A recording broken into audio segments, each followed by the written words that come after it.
Hi, everyone. 2 years ago, my life changed forever. My wife, Kelsey, and I welcomed our daughter, Leela, into the world.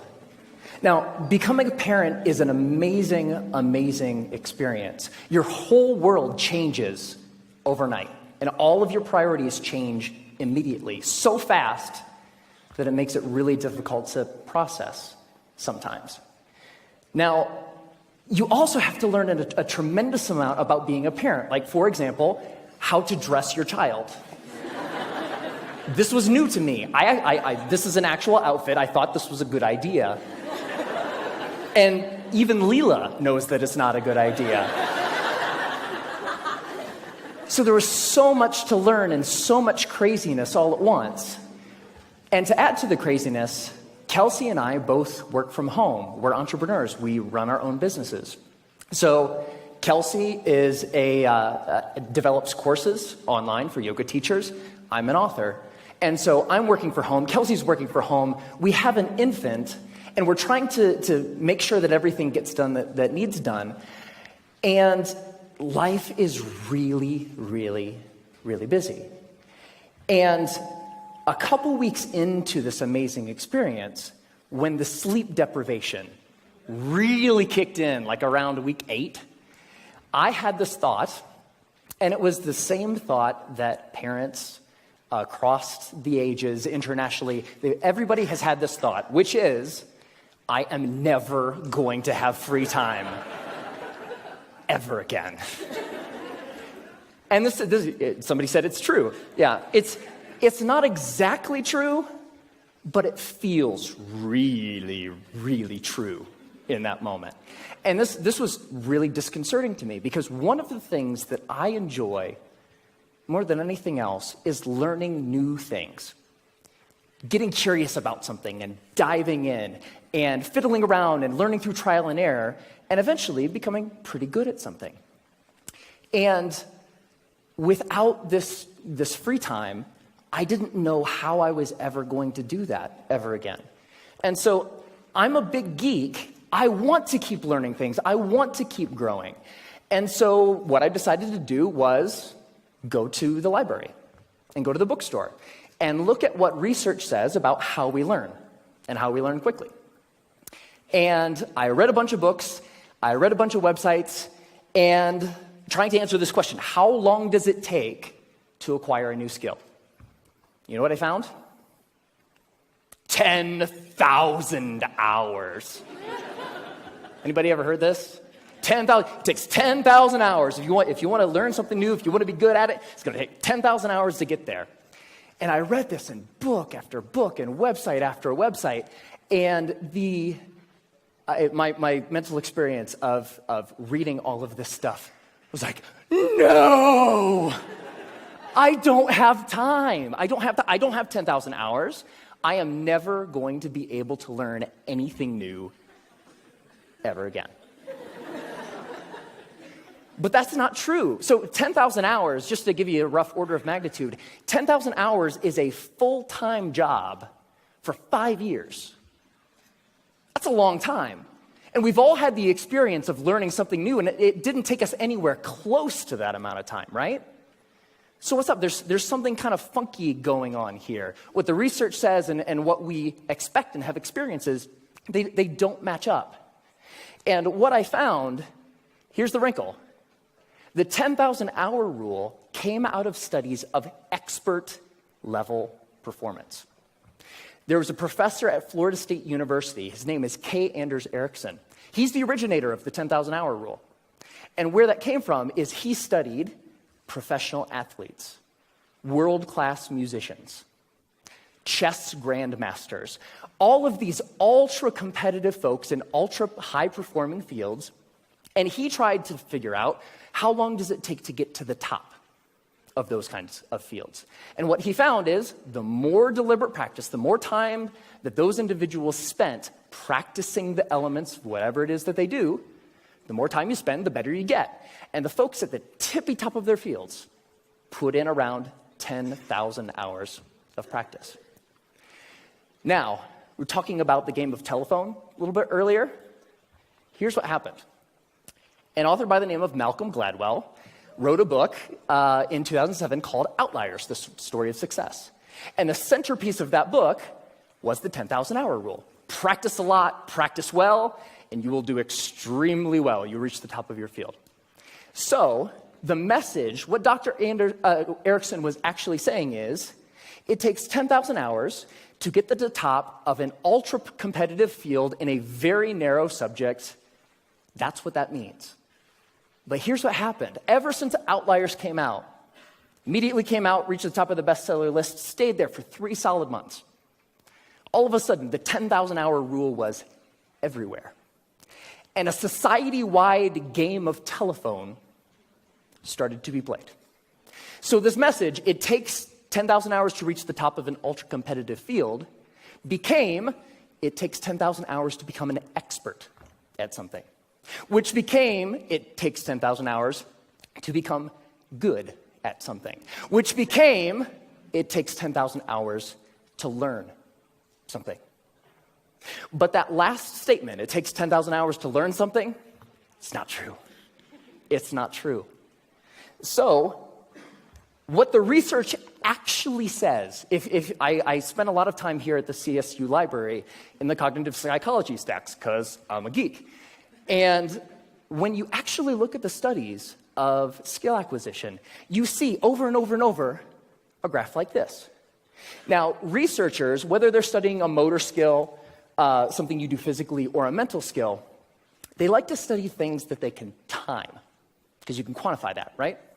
So they'll give research participants a little task, something that requires physical arrangement or something that requires learning a little mental trick, and they'll time how long a participant takes to complete the skill. And here's what this graph says. When you start, so when researchers gave participants a task, it took them a really long time because it was new and they were horrible. With a little bit of practice, they get better and better and better, and that early part of practice is really, really efficient. People get good at things with just a little bit of practice. Now, what's interesting to note is that if, we don't really, for skills that we want to learn for ourselves, we don't care so much about time, right? We just care about how good we are, whatever good happens to mean. So if we relabel performance time to how good you are, the graph flips, and you get this famous and widely known, this is the learning curve. And the story of the learning curve is when you start, you're grossly incompetent and you know it, right? With a little bit of practice, you get really good really quick. So that early level of improvement is really fast. And then at a certain point, you reach a plateau, and the subsequent gains become much harder to get. They take more time to get. Now, my question is, I want that, right? How long does it take from starting something and being grossly incompetent and knowing it to being reasonably good in, hopefully, as short a period of time as possible? So, how long does that take? Here's what my research says. 20 hours. That's it. You can go from knowing nothing about any skill that you can think of. Want to learn a language? Want to learn how to draw? Want to learn how to juggle flaming chainsaws? If you put 20 hours of focused, deliberate practice into that thing, you will be astounded at how good you are.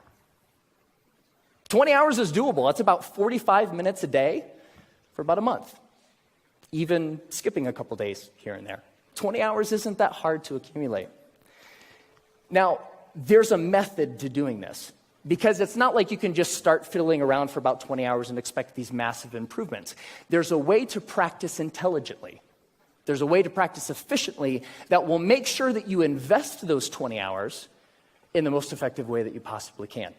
And here's the method. It applies to anything. The first is to deconstruct the skill. Decide exactly what you want to be able to do when you're done, and then look into the skill and break it down into smaller and smaller pieces.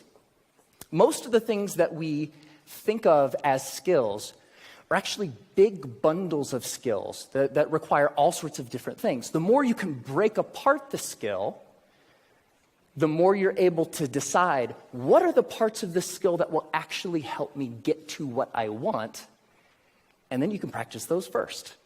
And if you practice the most important things first, you'll be able to improve your performance in the least amount of time possible. The second is learn enough to self-correct. So get 3 to 5 resources about what it is you're trying to learn. Could be books, could be DVDs, could be courses, could be anything. But don't use those as a way to procrastinate on practice. I know I do this, right? Get like 20 books about the topic. It's like, I'm going to start learning how to program a computer when I complete these 20 books. No, that's procrastination. What you want to do is learn just enough that you can actually practice and self-correct or self-edit as you practice. So the learning becomes a way of getting better at noticing when you're making a mistake and then doing something a little different. The third is to remove barriers to practice. Distractions, television, internet, all of these things that get in the way of you actually sitting down and doing the work. And the more you're able to use just a little bit of willpower to remove the distractions that are keeping you from practicing, the more likely you are to actually sit down and practice, right? And the fourth is to practice for at least 20 hours. Now, most skills have what I call a frustration barrier. You know, the grossly incompetent knowing it part. That's really, really frustrating. We don't like to feel stupid. And feeling stupid is a barrier to us actually sitting down and doing the work. So by pre-committing to practicing whatever it is that you want to do for at least 20 hours, you will be able to overcome that initial frustration barrier and stick with the practice long enough to actually reap the rewards. All right? That's it. It's not rocket science. 4 very simple steps that you can use to learn anything. Now, this is easy to talk about in theory, but it's more fun to talk about in practice. So one of the things that I've wanted to learn how to do for a long time is play the ukulele. Has anybody seen Jake Shimabukuro's TED Talk where he plays the ukulele and makes it sound like he's like an ukulele god? It's amazing. It's like I saw that. It's like, that is so cool. It's such a neat instrument. I would really like to learn how to play. And so I decided that to test this theory, I wanted to put 20 hours into practicing the ukulele and see where we got. And so the first thing about playing the ukulele is, in order to practice, you have to have one, right? So I got an ukulele, and my lovely assistant. Thank you, sir. I think I need the cord here. It's not just an ukulele, it's an electric ukulele. Yeah. So the first couple hours are just like the first couple hours of anything. You have to get the tools that you're using to practice. You have to make sure that they're available. My ukulele didn't come with strings attached. I had to figure out how to put those on. Like, that's kind of important, right? And learning how to tune and learning how to make sure that all of the things that need to be done in order to start practicing get done, right? Now, one of the things when I was ready to actually start practicing was I looked in online databases and songbooks for how to play songs. And they say, okay, ukuleles, you can play more than one string at a time, so you can play chords. That's cool. You're accompanying yourself. Yay, you. And when I started looking at songs, I had an ukulele chord book that had like hundreds of chords. I was like looking at this thing, like, whoa, that's intimidating. But when you look at the actual songs, you see the same chords over and over, right? As it turns out, playing the ukulele is kind of like doing anything. There's a very small set of things that are really important and techniques that you'll use all the time. And so in most songs, you'll use 4, maybe 5 chords, and that's it. That's the song. You don't have to know the hundreds as long as you know the 4 or the 5.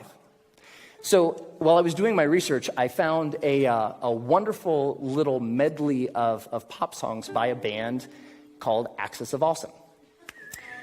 And somebody knows it. And what Axis of Awesome says is that you can learn, or you can play pretty much any pop song over the past 5 decades if you know 4 chords. And those chords are G, D, E minor, C. 4 chords, pump out every pop song ever, right? So I thought, this is cool. I would like to play every pop song ever. So that was the first song I decided to learn. And I would like to actually share it with you. Ready? All right.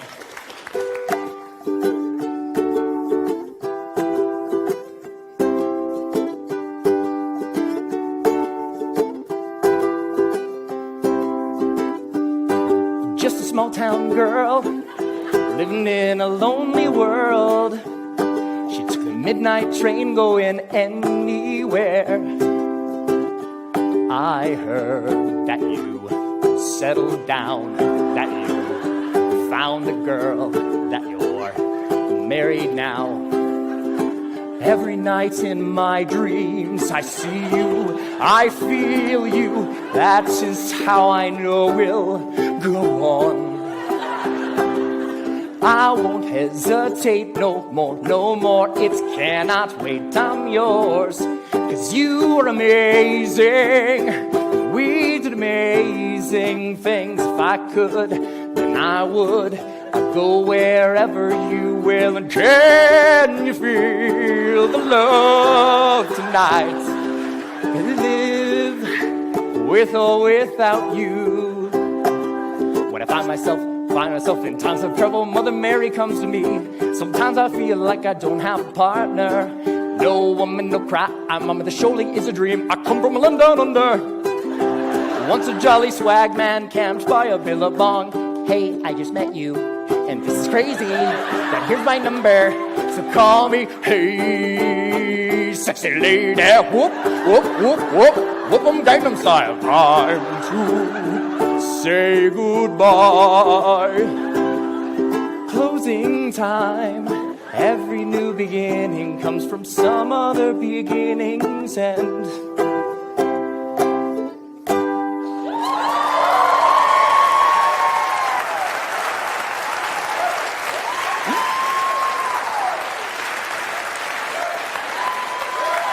Thank you. Thank you. I love that song. And I have a secret to share with you. So by playing that song for you, I just hit my 20th hour of practicing the ukulele. Thank you.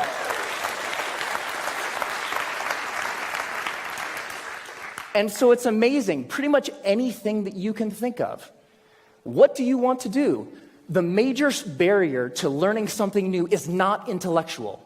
It's not the process of you learning a bunch of little tips or tricks or things. The major barrier is emotional. We're scared. Feeling stupid doesn't feel good. In the beginning of learning anything new, you feel really stupid. So the major barrier is not intellectual, it's emotional. But put 20 hours into anything. Doesn't matter. What do you want to learn? Do you want to learn language? Do you want to learn how to cook? Do you want to learn how to draw? What turns you on? What lights you up? Go out and do that thing. It only takes 20 hours. Have fun.